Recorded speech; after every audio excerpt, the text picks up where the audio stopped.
Alright, hello everyone, and welcome back to the channel. If you're new here, I'm absolutely delighted to have you, and if you're a returning subscriber, thank you so much for coming back. Now look, today's video is probably one of the most important ones I've made this year, and I really need you to stick with me until the end, because what I'm about to share with you could literally save you tens of thousands of pounds, or if you're on the other side of the equation, it might cost you that much if you don't pay attention. We're talking about the top 10 cities in the United Kingdom where house prices are set to crash in 2026. And I'm not just throwing numbers at you or making wild predictions here. Everything I'm sharing today is based on real-time data, current market trends, economic indicators, and the actual fundamentals that drive property prices in this country. Now, before anyone starts panicking or getting upset in the comments, let me be absolutely clear about something. This isn't about spreading doom and gloom. This is about being informed, being prepared, and making smart decisions with what is, for most of us, the biggest financial investment of our entire lives. Whether you're a homeowner, a potential buyer, an investor, or you're thinking about selling, this information is absolutely crucial for you. So what I want you to do right now is hit that subscribe button if you haven't already, give this video a thumbs up because it helps more people see this important information, and let's dive straight into it. Right, so before we count down our top 10 cities, I think it's really important that we understand why 2026 is shaping up to be such a critical year for the UK housing market, because when you understand the why behind these predictions, the actual list will make a whole lot more sense to you. First off, let's talk about where we are right now in 2025. We've been living through one of the most turbulent periods in the UK housing market's recent history. We saw absolutely mad price growth during the pandemic years, right? Then we had that mini budget disaster in 2022 with Liz Truss, which sent mortgage rates absolutely through the roof. Since then, we've had this sort of stuttering recovery, but the fundamentals underneath it all haven't really improved. Interest rates have remained elevated compared to what we got used to in the 2000s. The Bank of England has been trying to tame inflation, and that's meant keeping borrowing costs higher for longer. Now, what this means for home buyers is that mortgages are significantly more expensive than they were just a few years ago. A typical mortgage payment now compared to 2021 could be 40, 50, even 60% higher for the same property. That's absolutely mental when you think about it. Add to this the fact that we've got a cost of living crisis that's still squeezing household budgets. Energy bills have come down from their peaks, but they're still way higher than they were. Food costs more. Petrol costs more. Everything costs more, so people have less money available to put towards housing, whether that's rent or mortgage payments. Now, the reason 2026 specifically is so important is because this is when a lot of these pressures are going to come to a head in certain markets. We've got hundreds of thousands of fixed-rate mortgages coming to an end in 2025 and into 2026. People who locked in at 1.5% or 2% are now facing renewal rates of 4%, 5%, or even higher. That's a massive payment shock for households.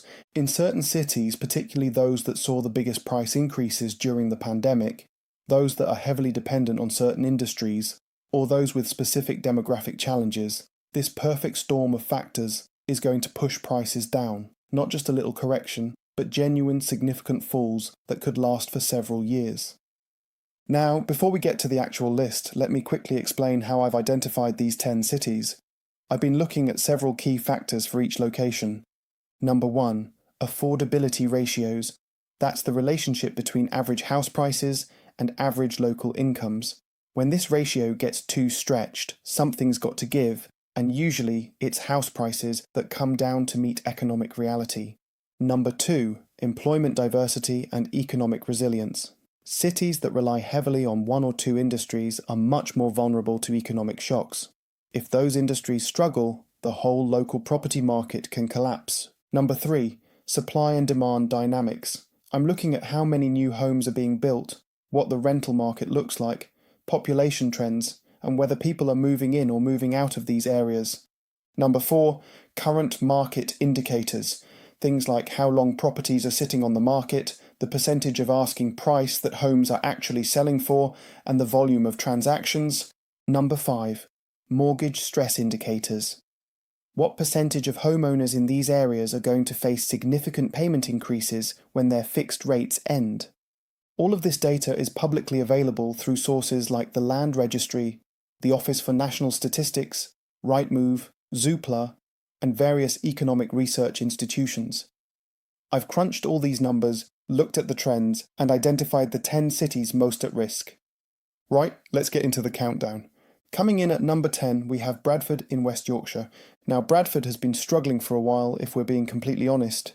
The average house price here is around £180,000 to £190,000, which sounds affordable compared to much of the country. But here's the problem. When you look at local incomes and employment opportunities, even these prices are becoming stretched.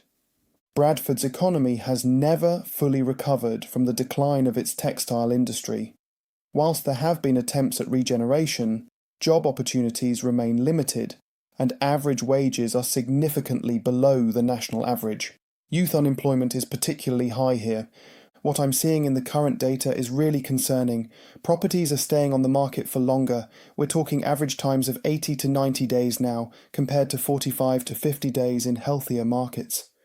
Price reductions are becoming more common, with sellers having to drop asking prices by an average of 5 to 7% just to get offers. The rental market in Bradford is also softening, which tells us that demand overall is weakening. When both sales and rentals slow down simultaneously, that's a red flag for the property market.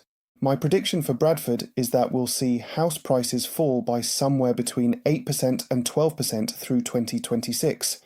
That might not sound catastrophic, but if you're trying to sell or if you bought recently with a small deposit, that could wipe out your equity completely. At number 9, we've got Sunderland in the northeast. Sunderland is another city that's facing some really significant economic headwinds. The closure of the Nissan plant's certain operations and the general decline in manufacturing have hit this area hard. Average house prices here are around £165,000 to £175,000, but again, we need to look at this in context. The local economy in Sunderland is just not generating enough well-paid jobs to support sustained house price growth. In fact, what we've seen over the past decade is that Sunderland has consistently underperformed the national market, and I think that's going to accelerate in 2026. One specific concern I have about Sunderland is the demographics. There's been a net outflow of young professionals from the area as they move to Newcastle, Leeds, Manchester, or even down south for better opportunities. When you lose your young, economically active population, your housing market suffers because these are the people who should be becoming first-time buyers. Current market data shows that transaction volumes in Sunderland have dropped by about 15% year on year, which is a significant slowdown. Mortgage approvals for properties in the area are down as well, suggesting that even at current prices people are struggling to afford to buy here, or they simply don't see it as a good investment. For Sunderland, I'm forecasting a price decline of around 10% to 14% during 2026. The lower end of the market might hold up slightly better, but family homes in the £200,000 plus range could see even steeper falls because that's where the affordability crunch really bites. Number 8 on our list is Blackpool. Right, Blackpool is a really interesting case because it's got some unique challenges that other cities on this list don't have. This is a city whose economy is overwhelmingly dependent on tourism and hospitality, industries that are notoriously low wage and seasonal.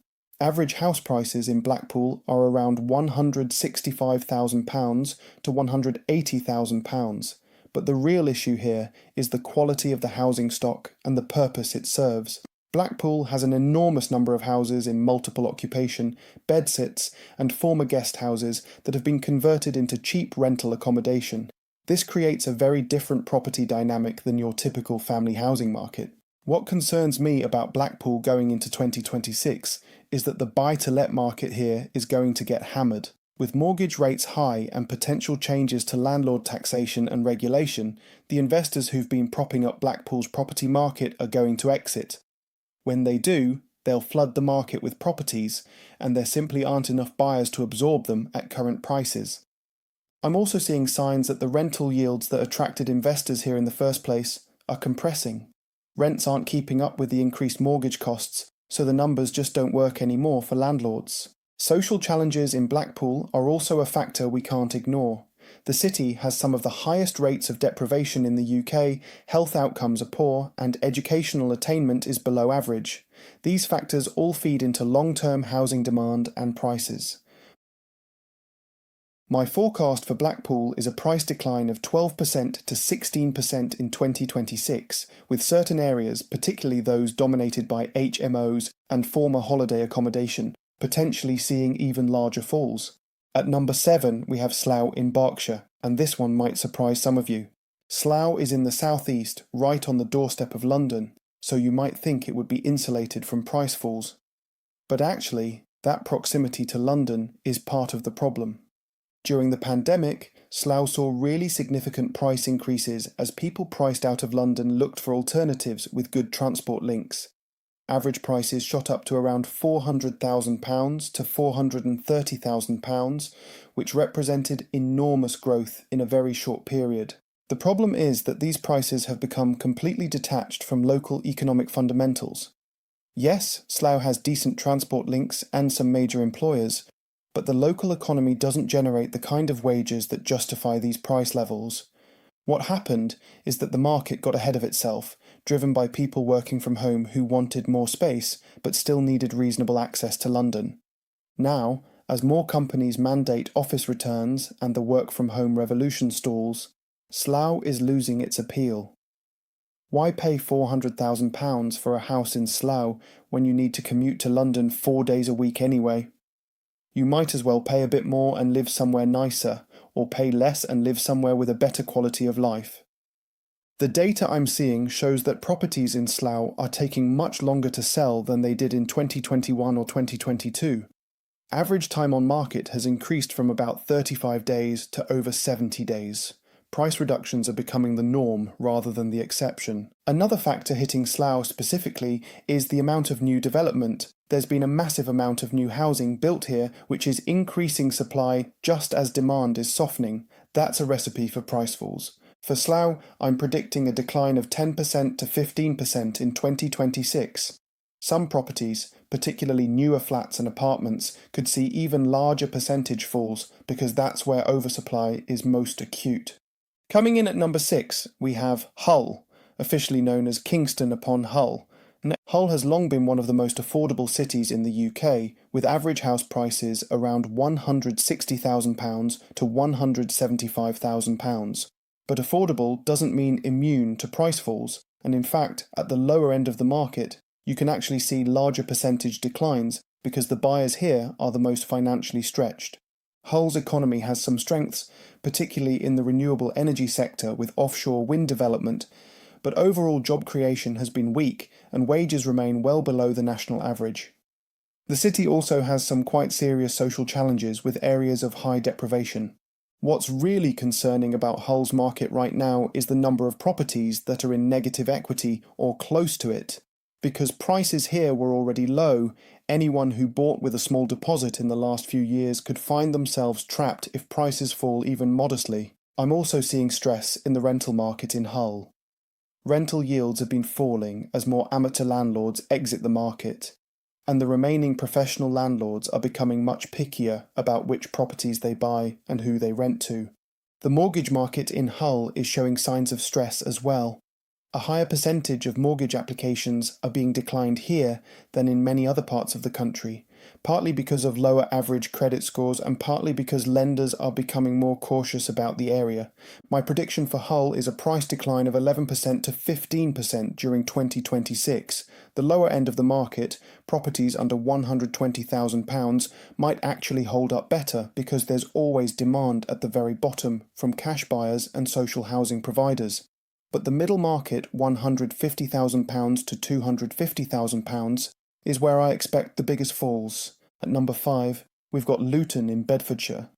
Similar to Slough, Luton saw massive price growth during the pandemic, driven partly by its proximity to London and its transport links. Average prices reached around £360,000 to £380,000, which is absolutely crazy when you consider the local economy and the quality of life on offer. Luton's economy is heavily dependent on the airport and related industries, Whilst this provides a lot of jobs, they're often relatively low-paid positions in hospitality, retail, and logistics. The professional high-wage jobs that can support these house prices are limited. What makes Luton particularly vulnerable in 2026 is affordability. The ratio of house prices to local earnings has reached over 10 to 1 in some areas, which is completely unsustainable. For context, a ratio above 8 to 1 is generally considered seriously unaffordable, and above 10 to 1, markets typically correct sharply. I'm seeing clear signs in the current data that Luton's market is already softening. Sales volumes are down, time on market is increasing, and asking prices are being reduced more frequently. The rental market is also showing strain, with void periods increasing and rental growth slowing dramatically. Another issue specific to Luton is the sheer volume of new development. There's been enormous amounts of building here, particularly apartment blocks, and this new supply is hitting the market just as demand is weakening due to affordability constraints and higher mortgage rates. For Luton, I'm forecasting a price decline of 13% to 18% in 2026. Flats and apartments could see even steeper falls, potentially 20% plus, because that's where oversupply is most severe and where mortgage rates hit hardest for first-time buyers. Number 4 on our list is Peterborough in Cambridgeshire. Peterborough is another city that experienced rapid price growth during the pandemic, with average prices reaching around £265,000 to £285,000. This represented incredibly fast growth for a city that was traditionally quite affordable. The problem with Peterborough is that this growth was driven more by speculation and overspill demand from more expensive areas than by genuine economic fundamentals. The local economy is okay, but not spectacular, with a mixture of distribution, manufacturing, and service sector jobs, but nothing that's generating the kind of wage growth that can support the house prices we've seen.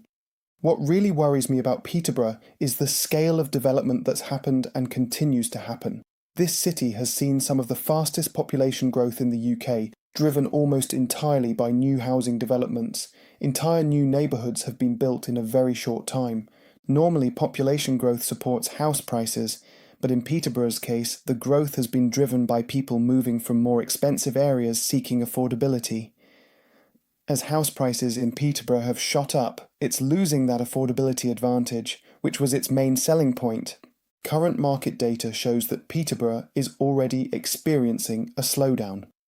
Properties are taking 60 to 70 days to sell on average, compared to under 40 days 2 years ago. The percentage of properties selling for asking price or above has dropped dramatically, from about 45% to under 15%.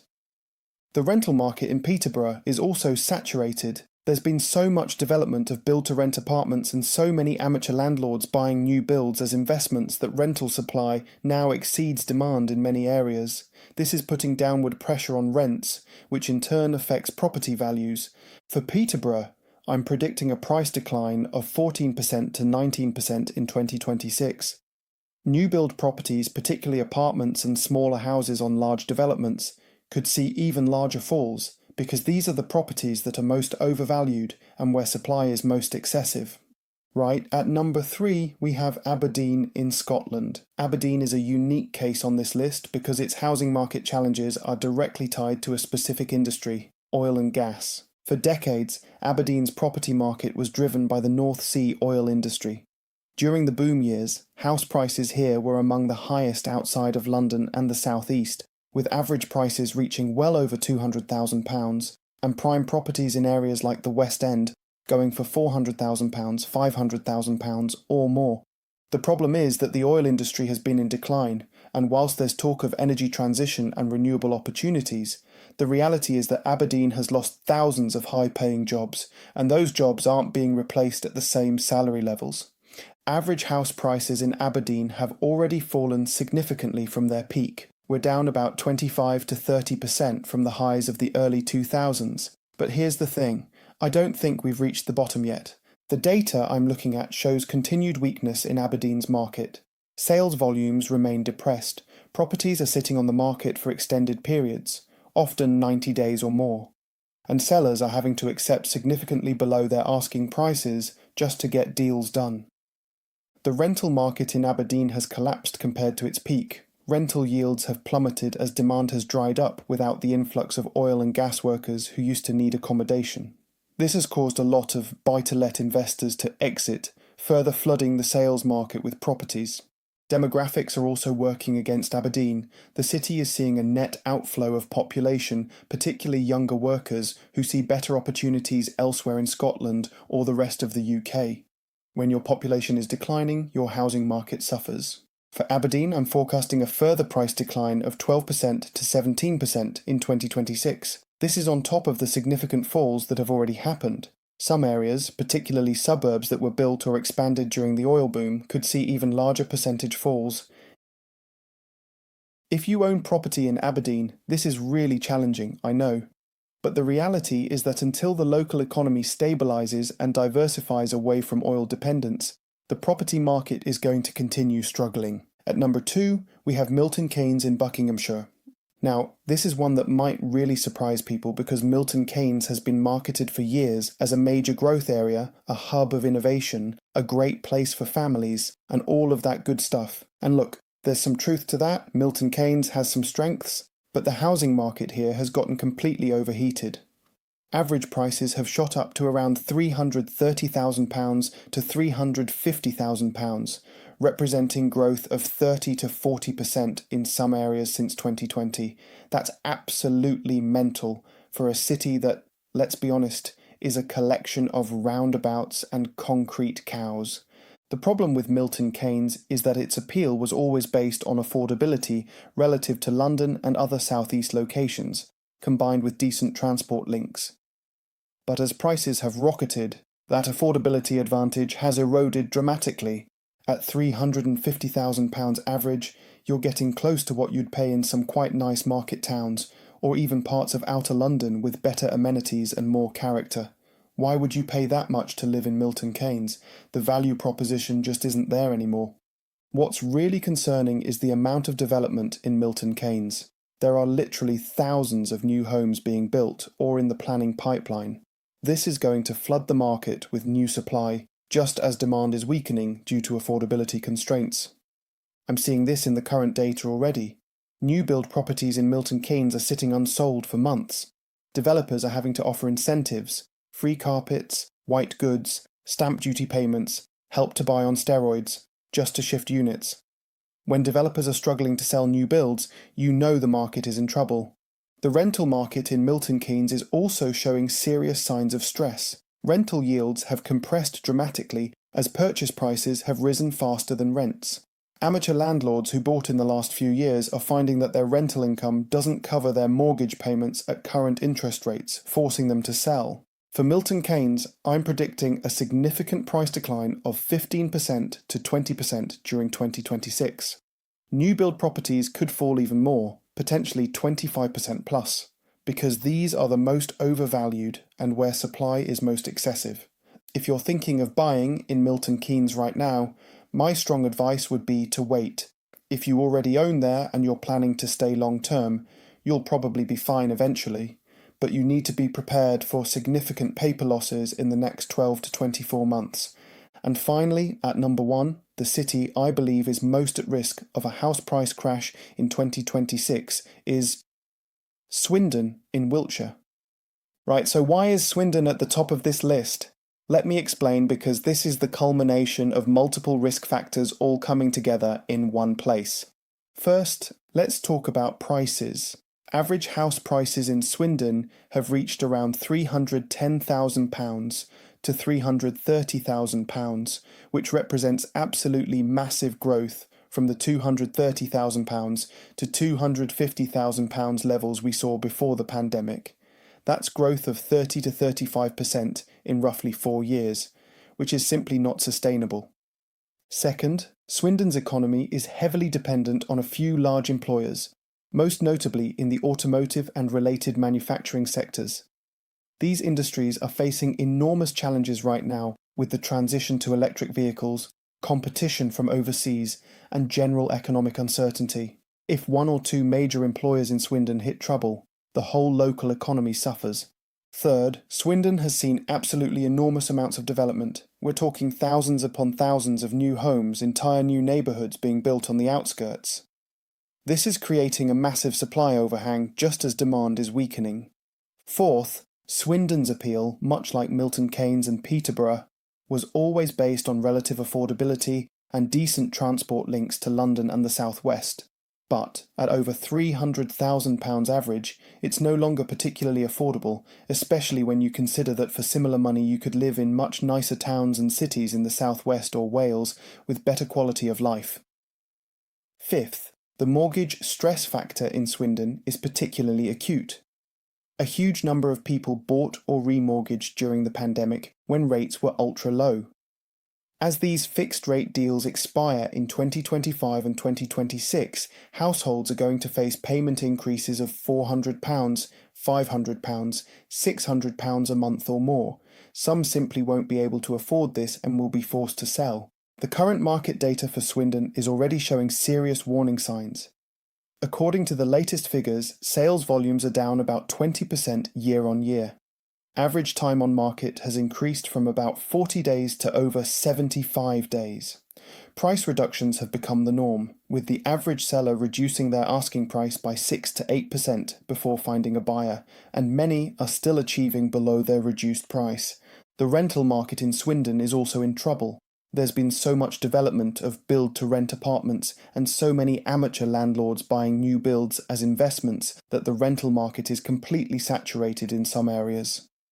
Void periods are increasing, rental growth has stalled, and some landlords are actually having to reduce rents to find tenants. Another specific concern about Swindon is the quality and type of development that's happened. A lot of it has been quite generic, volume house builder stuff. Small houses crammed onto estates with limited infrastructure and amenities. These properties look okay when they're new, but they don't hold their value well, and in a falling market, they fall faster than quality established properties.